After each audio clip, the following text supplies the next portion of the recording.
So far, in the last class, we looked at Matplotlib as a package, and uh, the key idea of using Matplotlib as a package was to do something called as data visualization. Okay?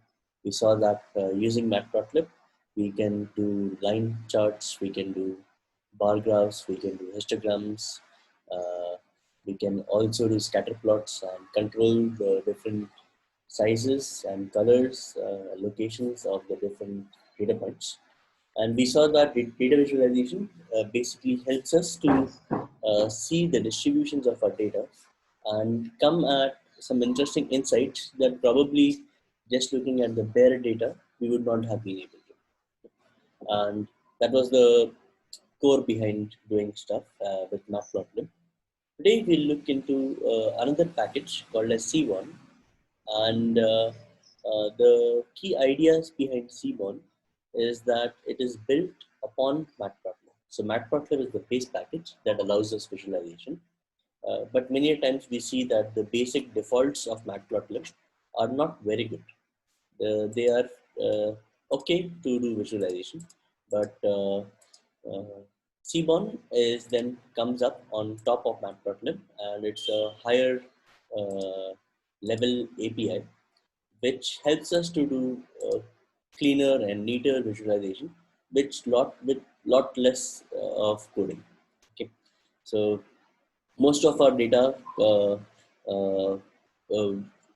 that we deal with in analytics comes from pandas data frames. So in most cases, our data will reside in pandas, and from pandas we have to generate different plots. And Seaborn takes advantage of this, and it accepts your data from pandas, and it understands how pandas works, how rows and columns work, that columns are different series elements, and so on. And then using that idea, it is able to give us very neat and clean plots. Okay, so everything that you can do with Seaborn you could do with Matplotlib, but you would require a more complicated code. Whereas with Seaborn, the same task, the similar tasks are much easier to implement. So that is just a simple background. And with that, I'll present my screen, and we'll explore Seaborn.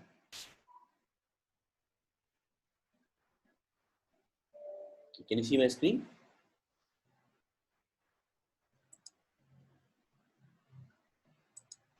Okay, great. So let's go ahead. So we know that to call matplotlib into our frame, we say import matplotlib.pyplot as PLT, and we add this line percentage matplotlib inline so that we get our plots within the Jupyter notebook and not as pop-ups coming out of the notebook. We also import NumPy and pandas so that we can generate some data, we can do some basic analysis and so on. With this, let us look at one example of creating a line chart um, with our basic matplotlib. Okay, so here we call NumPy linspace to get our x-axis. So 0 to 10,000 points, that gives each of our points here. And here we are plotting two data points. Okay, we are plotting x and then its sin x as one, so that gives us this blue line. And then again we plot the next curve by writing x and cosine x, which gives us the orange line. And we've seen that this is how our plots on Matplotlib work out. They give us some ticks, we have a black border, and there is no grid. Okay, and this is our data. Now, if we call Seaborn as a package, we do that by import Seaborn. And while for importing Seaborn, generally the alias used for Seaborn is SNS. Okay. You could change it if you want, but this is what most data scientists prefer and use. So we use SNS as the shortcut. When we call the SNS.set, what it does is it sets the default parameters for matplotlib plots. Okay. So we know that Seaborn is built upon Matplotlib. Calling the sns.set function will give us the default, or will give us neat default values that work pretty well for most Matplotlib plots. Okay. So here what they have done is by calling this and then using PLT plot. So here we are still not using Seaborn. We are still using Matplotlib plots, but certain things have changed in our plots. Our dark black border background is gone, and uh, we can see that we have a gray background in for the plots. We've got these white grid marks, which helps us to read this data well. I can clearly understand where what is there, and I can neatly see or read information. So Seaborn is built on some visualization concepts where a neater and cleaner graph helps you to see more data, or it helps you to bring out or exercise our insights from the data. Okay, and uh, on those concepts we get this. So you see also the ticks have also gone, and we see that the grid lines, they in fact do the same task as ticks. So there is no purpose of keeping the ticks there. Okay, and so on. So like these small neat things gives us a much better solution to graphs. Let's look at another case where we will create histograms, and for this histogram we will first start by generating some data. Okay, so here we are calling a function called as np.random.multivariate normal, which takes this inputs and gives us an output. So maybe we could quickly see what this function does. So if I do a help on np.random.multivariate normal, it says that this method is of numpy blah blah blah multivariate normal that takes these inputs. So the first input it takes is mean, second is covariance, third is size, and this may or may not be necessary for it. So it draws random samples from multivariate normal distributions. Okay. Uh, uh, I hope we know what a normal distribution is, right? Can anyone quickly summarize what a normal distribution is?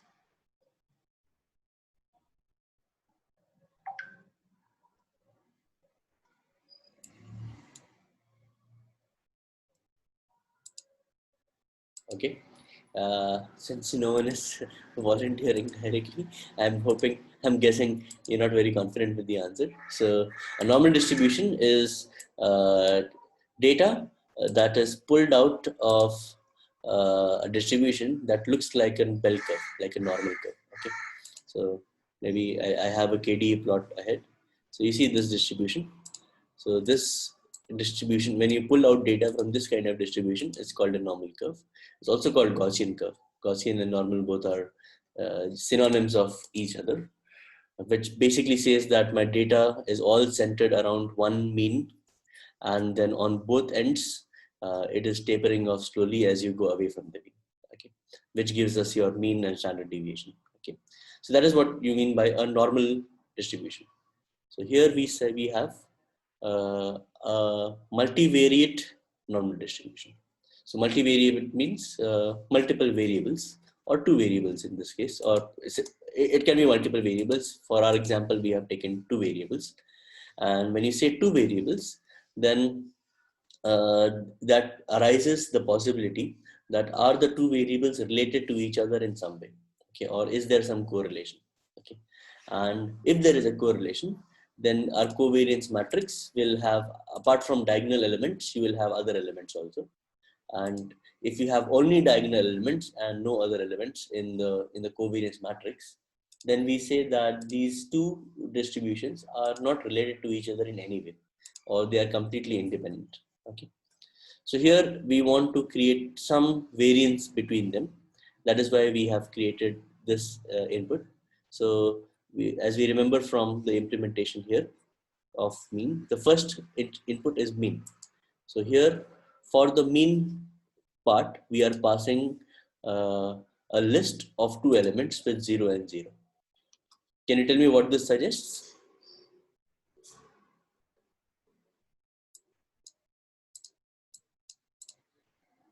Time. What did you x-axis means?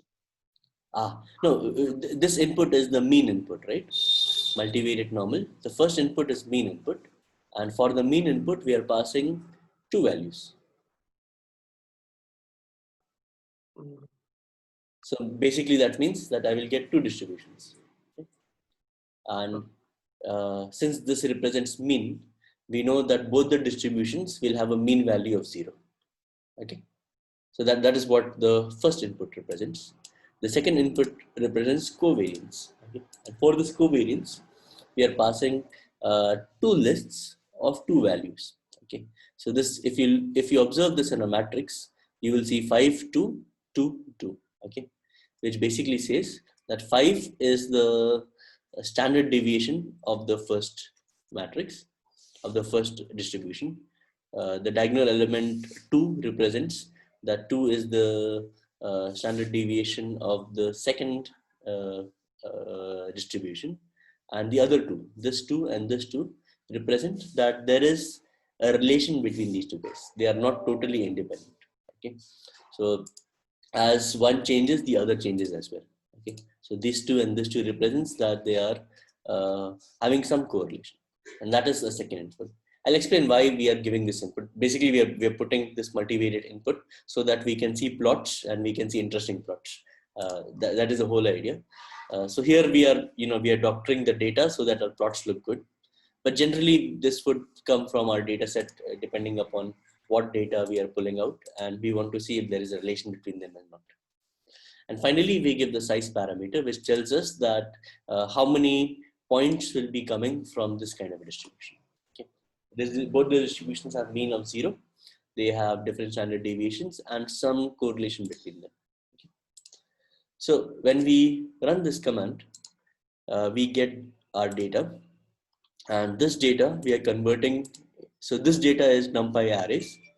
We are converting these NumPy arrays into pandas by calling pd.dataframe with data as going as input, and we are defining two columns now.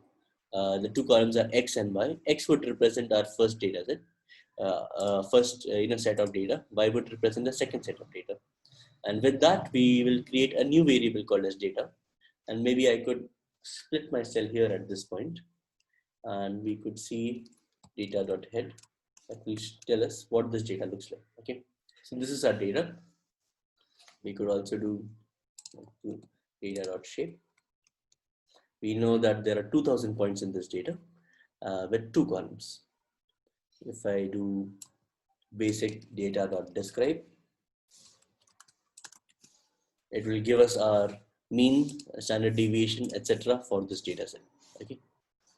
It also gives us minimum value, max value, and so on. So this is what our data looks like. Now we take this data and we say, let me create a histogram. So you see, we are still creating a histogram using matplotlib because we are using the plt command. And we are saying for columns in xy, that is when this loop will run, call variable will take, once it will take the value of x, next time it will take the value of y. That's an interesting way of defining two column names for which we know they are single letters, and we know Python will take this string and break it down for this for loop. We give the plt.histogram command, and in this histogram command we'll say that we want histogram for data call. Okay, so for data x and data y we want the histogram, alpha as a 0.5 and label as call, which will give me this label, and we'll do plt.legend. And when we run this command, we see that already this is a very useful plot. It tells me how my data is distributed. So X is having more variation, and both their means are around the same point, which is 0, which can be verified by this describe also. And that's it. So this is a pretty good plot, but can we make it better? Okay, and yes, we can make it better. And we call from the SNS package, from the Seaborn package, we call a function called as Kde Plot, and Kde stands for kernel density estimation. Okay, kernel density estimation is, or this plot gives the same idea that a histogram gives, but it does that using a smooth estimate. Okay? That means it will connect all the points together, and we can see a plot, and that plot would give us some more idea, or rather than a histogram. Okay, a histogram highly depends upon the number of bins, and based on the number of bins you're binning, your plot may be distributed accordingly. Whereas a KDE plot assumes that you have a smooth curve, and for that smooth curve, it gives you the plots. So many of the times this is very useful to see, and we can see that, okay, that the standard deviation for blue is greater than the standard deviation for this orange one. We also see that since most of the data is, so we have same number of data points in both these cases, but for the orange one, since they are distributed in a smaller area, the peak or the frequency of the elements close to zero will go higher, and the peak or the frequency of elements for the blue one will be lower than this one because it is distributed over a wider area. Both of them, of course, have equal number of points, as we have confirmed from our pandas shape data frame. This is good, but can we have some more information? So yes, if we use, so this was a KDE plot. If we have a dist plot, okay, dist plot is combinations of histograms and KDE together. Okay, so this also gives us, okay, this is our histogram. These are the different bins, and we can see the KDE plot. It touches through most of the tops or most of the peaks of those bins, and it joins all of these points together, and we can see how the KD is basically a tracing of the tops of the histograms, and we can see that correlation here. So again, this is also a very useful plot. Okay, but the problem is these plots, they don't reveal to us the hidden nature of the correlation between these two data sets. Okay, so as blue changes, what happens to orange, and as orange changes, what happens to blue? So that variation is not seen here, which we can see if we do something like this. If we do sns.kde plot of data x and y. So if you observe earlier case, here we are doing a KDE plot, but we are doing a KDE plot individually on the data point. So if I just pass one data set, and if I do KDE plot, uh, I'll get our normal curve that is basically the histogram, a smooth histogram. Okay. Whereas when I do a KDE plot between two elements, so here we are doing KDE plot between data X and data Y, we get this contour plot of sorts. Okay. Uh, uh, do you know how to read these plots? No, I was about to ask. Okay. So the way we will read contour plots is this way. Uh, the one contour is one line, okay, and this line represents data values of the same height. Okay, so you see here we are talking about this height. Consider this. Okay, maybe let me start from why this is shaped in one direction. This is shaped in one direction, or this is not fully circles, is because these two data sets are related with each other. So and they are related in a positive correlation. As the value of x increases, we see the value of y also increases. Okay, and they are tilted or skewed towards one direction. And this is there because of the nature of how we generated this data. We And generated, as a small doubt, yeah. the value of x increases, y also increases. It's a curve, right? Y after that it will come down more than zero. It's come down, right? X y value. I I Okay. don't know. I don't understand. So after zero, y value is coming down, right? So it should Here, not be linear. here you're saying Yes, negative. yes, yes. So here x is also reducing, right? So as x is reducing, y is reducing, and here as x is increasing, y is increasing. Does it make? Is that what you're trying to say? No, after x is increasing from 0 to 8, y Uh, is actually coming down, right? y is coming down. You're talking about this curve coming down like this. Yes. Ah, Okay, okay. So okay, maybe I should first talk about this curve and then talk about the relation. Okay, let me stop here.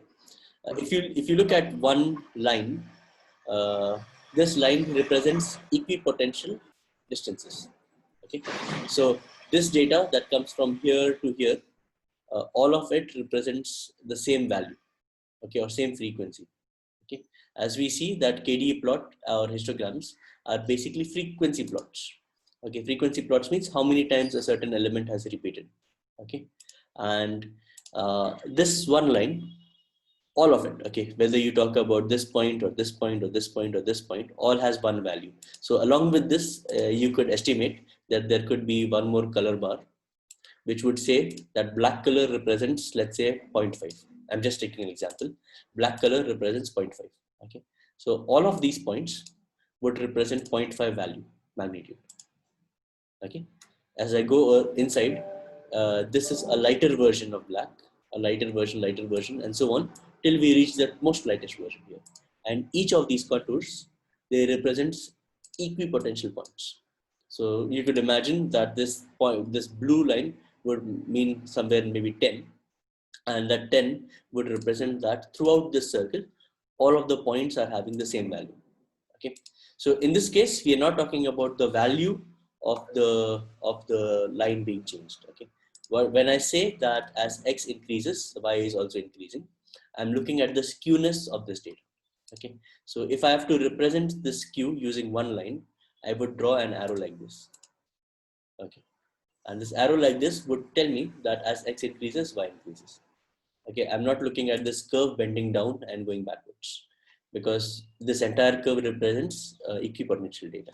Does that make somewhat more sense? Yes, yes, yes. Okay, so here, if they had no correlation, what I would want to see, or what I would observe, is I would observe circles throughout. Okay, and these circles are not having skew; they are not elliptical. If they are circles, then we would say that this data have no correlation. That is, whether I take x here or here, it has no effect on y. Y would be mostly same. Okay, yeah. KD plots are a bit uh, difficult to read without some idea of statistics. Okay. Hopefully, as our course it goes ahead, we will see more of these plots, and then uh, they would reveal to us some more information. Now, this idea is good. Okay, this plot is fine, but I can do better with this plot. That along with the correlation between x and y, I also want to see the distribution of how x and y are individually distributed. Okay, so for that, we can do something called as a joint plot. And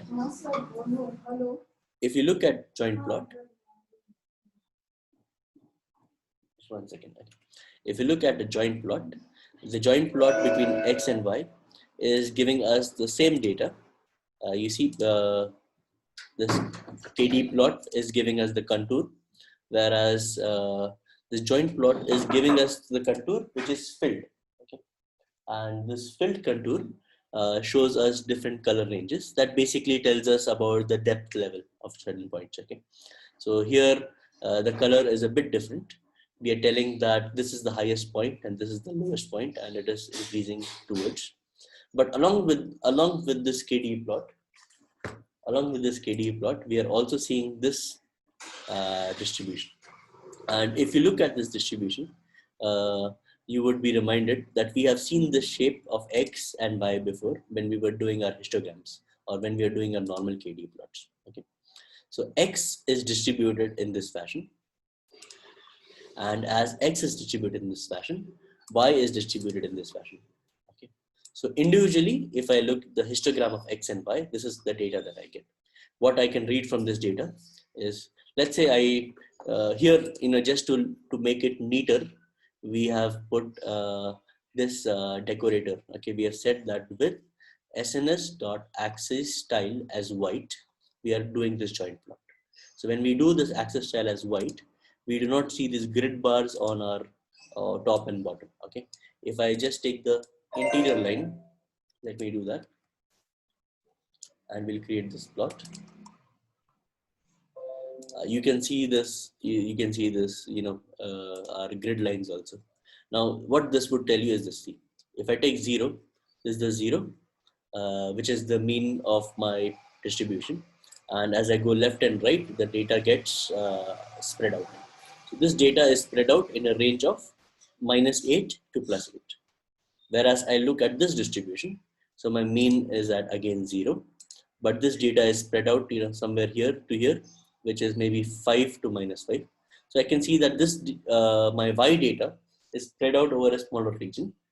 My x data is spread out over a larger region. Okay, and this is our combination. Okay, so if I take this and this and I combine them together, that is, I say as x moves, what happens to y, and as y moves, what happens to x, we get this skewed plot. Okay, so this gives us maybe some more information on how our data is distributed. When we take a better example later, we'll take iris dataset example, something that we had seen in Matplotlib, but we'll see that what we can do with Seaborn. We can see that it reveals to us some more interesting insights. Okay, so let me read this plot again. Let's continue with this plot. So this is our joint plot. So just what you can think of, a joint plot is a Kde plot is, okay, yeah, a Kde plot is basically your kernel density estimation plot, and you can do it on individual dataset. When you do it on individual dataset, you get this smooth histogram curve. When you do it on a combination of two datasets to see if they are correlated, you get these contour plots. If you, instead of Kde plot, if you use a joint plot, the joint plot with kind as Kde, it gives us the relation between two of these sets. That is how x and y are correlated with each other. Along with that, on the individual axes, you also get the histogram or the Kde plot. Okay, it's the individual Kde plot that reveals to us how each of these data sets is distributed.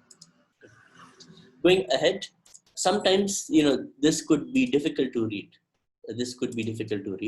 And that is why we go with something called as the kind as hex. So we are doing a joint plot with kind as hex, and what that does is it replaces these data points with hexa or hex shaped objects, and the color of these hex-shaped objects gives us the idea of how it is distributed.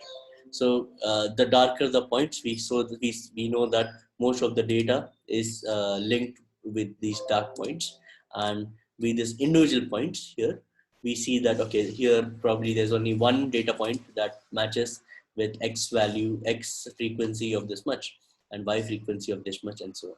Okay. We also see that most of the data here, let's say here, we have a big bin, and this bin corresponds to this big bin here, because of which we have a really dark spot here. Okay, so most of our data is represented here. And this gives us another view of the same data. Instead of a Kde plot, I get our bins. So this is something more specific. Sometimes we may not want smoothing out. We may want to know how specific data bins are represented in the histogram for x and y, and what their combination looks like. Okay, so again, this is a neat visualization trick that helps us to see more insight into our data. Going ahead, we talk about pair plots, and for doing that, we load our iris dataset. So iris dataset is something that I introduced last time for checking out Matplotlib. Iris dataset is basically having 4 features: sepal length, sepal width, petal length, and petal width. And there are 3 species of data: setosa, versicolor, and virginica. So 150 data points, 50 data sets for each, and maybe I can. So we have loaded from SNS.load dataset. So SNS is our Seaborn package. From our Seaborn package, when you call load dataset, so most of these data packages are either NumPy or sorry, just one second. So either NumPy or Pandas or scikit-learn, they come with certain sample data sets, lightweight data sets that we can use for data and plotting things.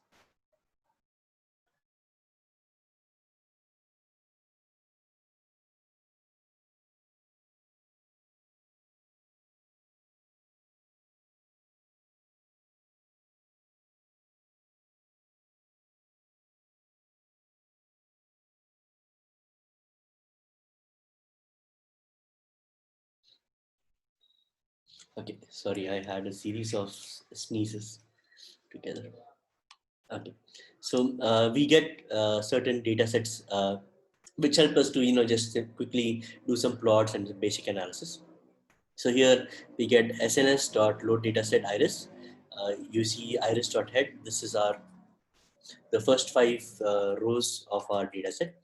We can also do iris.describe to see how it is distributed. So 150 points, and each of our Sepal and Petal width and so on have different mean values. They have different standard deviations. Min and max values are different. You can just quickly verify that. Okay. Now, we can also do something called as a pair plot. And a pair plot is a very interesting concept. Uh, if you remember, we had done a scatter plot earlier using matplotlib. And that scatter plot, we could see that we could control what we put on the x-axis, what we put on the y-axis, and what will be the color of each of the dots based on what their species is. And we saw that that revealed to us a lot of information. We could also change the size of the individual data points, and the size would represent another feature. So since here we have 4 features and 1 target variable, there are actually 5 quantities. Okay, and it becomes very difficult for us to, as humans, to visualize those 5 quantities together. Okay. So one help that we get from SNS is we call something called as a pair plot. And what pair plot does is it takes different combinations on the x and y axis, and for those different combinations on the x and y axis, it gives us how the plots of those 2 different features would look like. Okay. We have also the option of deciding the hue as species. So hue represents color, and we choose color based on species. So here species is one column, which is the target variable. Okay, so here in this case, our color will be decided by the target variable, and our x and y are decided by the different features. So pair plot creates pairs between all combinations of features. So if you look at, let me maybe minimize this plot a little bit more. Okay, that's the most min max. So if you look at the columns here, we've got sepal length, sepal width, petal length, petal width. That is our 4 columns that we have in our data set. And if you look at the rows here, we again have sepal length, sepal width, petal length, petal width. That is all the 4 features, all the 4 features on the rows. So each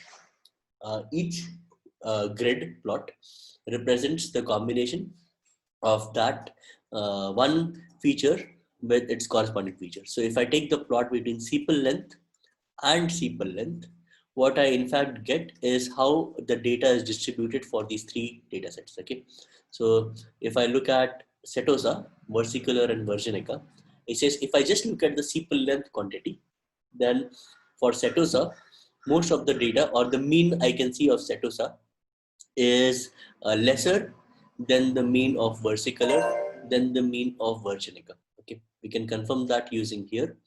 So okay, we cannot confirm that using here because here we get the net mean of sepal length irrespective of which data points. If I want to see this, what I could do is I could say for the iris, uh, from the iris, we will do a group by of sepal, no, for iris species,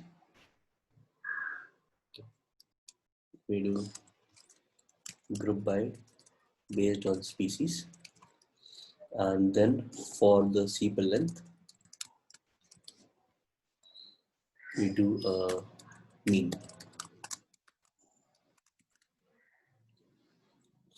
So what I see is I have grouped the data sets according to species. So that is why we have Setosa, versicolor, Virginica. And for the specifically the sepal length quantity, we are doing a dot mean. So that tells me that the mean of Setosa is 5 point this, versicolor is this, and this is this. So we can see that the lowest one is 5, which is Setosa, which could be here Setosa. And if you look at the grid marking, around 5 is what we get the mean value for Setosa here. Okay. If you look, the next one is versicolor, which is this orange one. Orange one is versicolor, and that is the mean of here. And similarly, the green one is Virginica. So this plot, it gives me the distribution of sepal length for the individual species, and that reveals to me how they are distributed. Okay. Going ahead, we see this plot, and we see that this plot is the plot between sepal length and sepal width, and we can see how the colors are separated. So one of the main tasks as we go ahead for machine learning would be to be able to classify different items based on their features. Okay, so in this case, we are Iris dataset is actually a very classic example of classification, which we use the features to classify, and classification is easier if we can draw a line between objects, and that line can distribute the data neatly. Okay, so here we see that, okay, in this frame maybe I can draw a line here and blue would be separate. Setosa can be separated from the other two, but the other two seem to be mixed together. It is difficult to see how I can draw a line between orange and green so that that can be separated. Okay, and that is why I talked about probably the curse of dimensionality, or for higher dimensional data sets, it is difficult as humans to visualize what is happening. One way of doing that is if we can take the relevant features separately, and maybe if the data is not too confusing, it will be easier for us to distribute it. So here in the next plot, we are plotting sepal length versus petal length, and this graph gives us some more insight into how this is distributed. Now I can see blue is more clearly away from orange and green, but even orange and green, I see that I can probably draw a line here. That line may not be perfect, but it will work out very good for almost 80% of my, separating 80% of my orange from 80% of my red. And here maybe there could be a compromise. Okay. Going further, plotting sepal length with petal width gives us some more distribution. Okay, so here also I can probably draw something that is able to distribute well. So the whole idea is our machine learning algorithm, when we look at later on, will be able to understand these differences. Even for me, it is a bit complicated to point things out here, but the machine learning algorithm can see higher dimensions, and it can see combinations of higher dimensions to be able to differentiate this. Okay. But as a human, if I want to understand my data, pair plots gives me eyes into how each of these features will correlate with each of the other features. Okay. Similarly, I ran through the first row, but you could also do that for the second, third, and fourth row, and you can see that probably in different views, I have more clearer separation between the data points. I can also see how each of the individual features are distributed using Kde plots. And pair plots in general, to someone who you want to say that you're doing data analysis, if you draw a matplotlib plot and you give, that is okay, it's not that impressive. But if you give a plot like this, they'll say, you know too much. Okay. So probably if you want to show off with your data science skills, Seaborn or pair plots are another interesting concepts. Okay. Let me move ahead with some more parts of histograms. Here we are loading another dataset called as the tips dataset. So, and this dataset we will explore different plots and how this works out. But if you look at the head of this dataset, we can see that there are different columns. We have total bill. That is someone who goes to a restaurant and they have a bill of, let's say, $16.99. This person gave or this group of people, we see size 2 means there are two people here. Two people here give a tip of 1.01. The hostess, who was the waitress who was attending to them, was female, and smoker or no, I think this is either talking about, yeah, probably it's talking about the people on sitting on the table, if they were smokers or not. What was the day on which this happened? So this was Sunday. It was during dinner with size of 2. Okay. So like this, we have data. If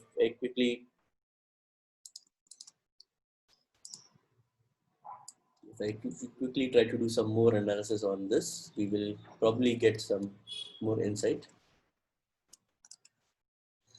So there are 224 rows, and the total mean average bill is something around 19.78, and the tip is average tip is around 3, and the size of the people, the size available on the group of people has a mean of 2.5. It varies from 6 to 1. Fine, this gives us some idea about how the tips data set is. Let us see what we can do, what interesting things we can do with visualization. So first, we are evaluating another column called as tip percentage, and we are just taking what is, so now we know what is the actual tip, but if I want to compare if this is greater or lesser than this one, then it is difficult for me. Here I can clearly see that from the total bill of 10, someone has given a tip, so this tip is much higher than this tip, but it would be easier if it was in percentage form. Okay, that is why we create tips percentage, and we say, okay, just take the total tips divided, just take the tips divided by the total bill multiplied by 100. So we'll have our tips percentage. That will give us an idea of how I can compare between different rows. Now we want a facet grid. A facet grid is a series of plots, and we generally use it when we think that one plot may not be enough to reveal to me what is happening. And if I get a series of plots, that will probably reveal to me more information. So here, as we have seen that Seaborn has very close ties with pandas, we can feed pandas data sets directly into Seaborn and see how things work out. So we are saying that tips is that data frame that we are passing as our first element to facet grid. We are telling that this tips, uh, for this tips data set, we have two categorical features. We have sex of the hostess and the time as categorical features. Okay, for these two categorical features, put one on rows and put one on columns. Okay, so if you look at the rows are distributed based on the sex of the waitress. Okay, so here, if it is a male, then that is what this row represents, and if it's a female, that is what this row represents. Now, based on time, that is whether it's lunch or dinner, we have that on columns. So our first column is for lunch, second column is for dinner. You see, we did not have to specifically tell to Seaborn that that is the different categories we have for each of these features. We just give the features, and based on how many categories are there, what is the value count, it automatically decides how long or how wide the grid will be. So here it is just a 2 by 2 grid, and that is what this facet grid tells us. And if we say margin titles is equal to true, then on the margin here we will get titles. Okay, maybe like once I explain this, we will change this to false and see how that affects our plots. Okay, so our facet grid here just creates the grid. Okay, it says that is what we want to plot, or that is what our grid will look like. It will be for each value of time and for the gender of the waitress. Okay, now what will be the interior plot? How will we be populating the plots? So we do a grid.map, and here we saying that we'll be populating this with the histogram. So we say plt.hist is what we'll be plotting, and histogram of what? So histogram of the tip percentage. Okay, and we define the bin size. We say that let the bins be from 0 to 40 with gaps of 15. Okay, that will be our bin sizes, and for this bin sizes and tip percentage, plot a histogram in each of these plots. So when you look at this histogram, that reveals to us some interesting information. Okay, so maybe let me ask you certain questions. Let me see if you are able to read this histogram well. Okay, on average, uh, do people pay more tips on lunch time or dinner time? Dinner time. Dinner time. Excellent. You see that because we are looking at these set of rows. Okay. On average, do males get more tips or do females get more tips?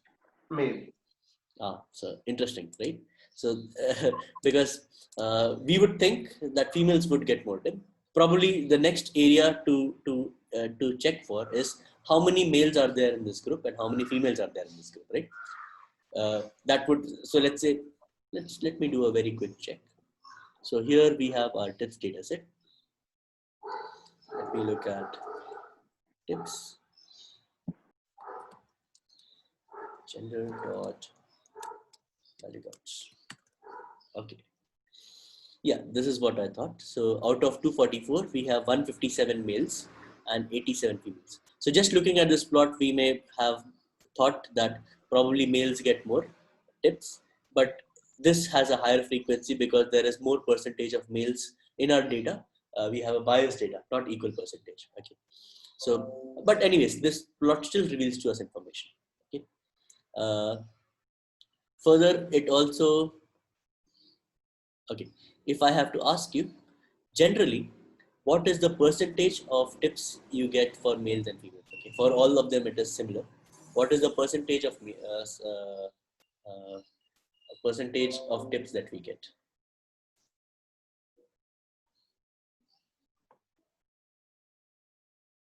Between 10 to 20. Yeah, between 10 to 20, around 15% is the average. What is the max within this data set? What is the max or roughly max percentage that someone 14. has got? Yeah. What did you say?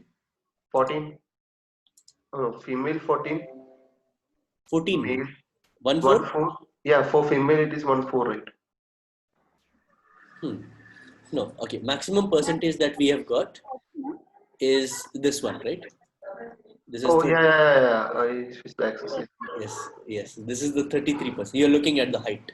Yeah. Yeah. What does the height represent? Frequency. Yes. Height represents frequency. How many cases have we found of that value? But here it shows the maximum tip. So someone has paid around 33 or 35%. And for male, maybe a little less. And the least tip that people have given could be probably this one here. So this would be around 5% or less than 5%. Okay. So the graph helps us to see more information on how it is distributed. Okay. Now, if we had to draw the same plot using matplotlib, this would be a nightmare. Okay. It would not have been possible with these two lines. You would have to divide. You would have to do something called as subplots, which will say for each thing what you will be printing. You would have to calculate, or you would have to do a lot of pandas work to distribute how you will be getting just lunch and meal, and then for that subset do a histogram and put that histogram in this axis. So it would be a lot of work to get this plot. Okay, and what Seaborn gives you, like everything that you can do, of course, everything that you can do with Seaborn, every plot that you get by Seaborn, you can go around and get it with Matplotlib, but it is harder work. Okay. And here we can get neat plots very easily just by defining what will be our facet grid, what will be on the x-axis, what will be on the y-axis, what will be our data, and what do you want to plot in the center. Okay. Let me also change this to false and tell you what this looks like. So if we change this to false and enter, we see that each title represents the what we're talking about. So sex, male, and time, dinner. So this gives me this one plot. But if I do margin title is equal to true, I get it on this margin. So it again depends upon what you find easier reading. So some people this is fine, some people that would be better. Okay, but it gives us some flexibility. That is another thing. The more that is which is also very general. The higher you move into higher level that you move into APIs, the lesser control you have over your data. Okay, With Matplotlib, probably you could control each and every aspect of this plot. With Seaborn, you may not want to do that because that is not the purpose of Seaborn. Seaborn someone has made so that you get neat defaults and you can quickly generate plots that are reasonably very visually appealing. Okay, let's go ahead. We can also do something called as box plots, and here also we can do combinations of box plots. Here we are saying that we are saying sns.catplot is category plots for uh, for three different variables, for the day, for the total bill, and for sex. And we are saying that data will come from our tips data set, and the kind of plot that you want is box. Okay, so here we see, if you look at this plot, we can see our day has translated here on the x-axis. So we are that this data set has only information for Thursday, Friday, Saturday, and Sunday. Okay, so these 4 days are available on the x-axis. Our total bill is on the y-axis. So our total bill, it ranges from the max bill ranges up to $50. And the lowest we are plotting zero to $50 is our y-axis. Our gender is there denoted by the different colors. Okay, so for each gender we have one plot for male and for female. Okay. And we are saying finally the kind of plot we are going for is a box plot, which tells us that a box plot is what we have seen earlier. It takes our entire data, it represents our outliers very clearly. Apart from the outliers, it tells us what is the minimum, what is the maximum, what is the mean value, what is the 25 percentile, and what is the 75 percentile. So we see the distribution of the data for each cases. Okay. And we set our access labels as day and total. So again, getting this plot with Matplotlib would have been a lot of work on our end with pandas and distributing everything and then giving out it here. Okay, it would be very complicated. Whereas here we have a very neat plot with very less commands. Just looking at how our joint distribution will look like with this new data set. So we're doing a hex. Again, it just says what is the distribution. So this is the distribution of total bill. This is the distribution of tip percentage, and we can see probably that most of our frequency lies here. So what we said earlier, around 10 to 15 is the most common values, that percentage that we get. Very rarely someone has given as high as 50, even 50 for the total bill, and our percentage around tip percentage around 10. Yeah, it's difficult for me to read this one. We can also do a joint plot, and within joint plot we are passing another quality. We are saying REG. REG stands for regression. Okay.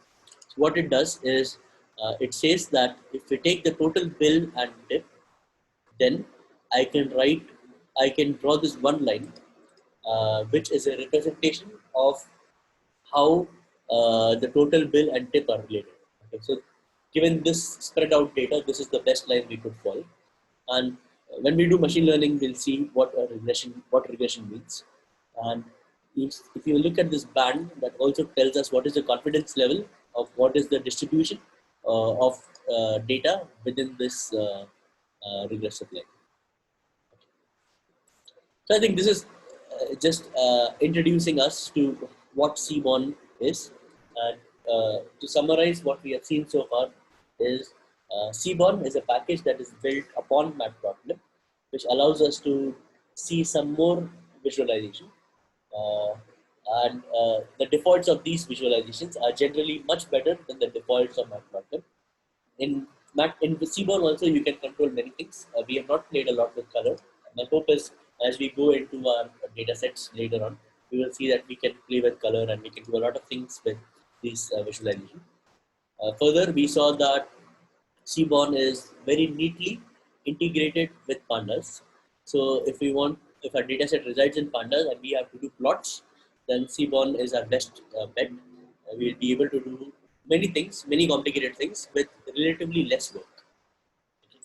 Uh, and in that site, we saw joint plots, we saw Kde plots, we saw box plots, we saw facet grid and its association with histograms. We saw pair plots, which is again a very useful feature, especially when our dimensions are limited. can do pair plots to see them how they are correlated, and maybe in different views how the data would be distributed. Yeah, we also saw contours and we saw giant plots. Yeah. Do you have any questions with Seaborn?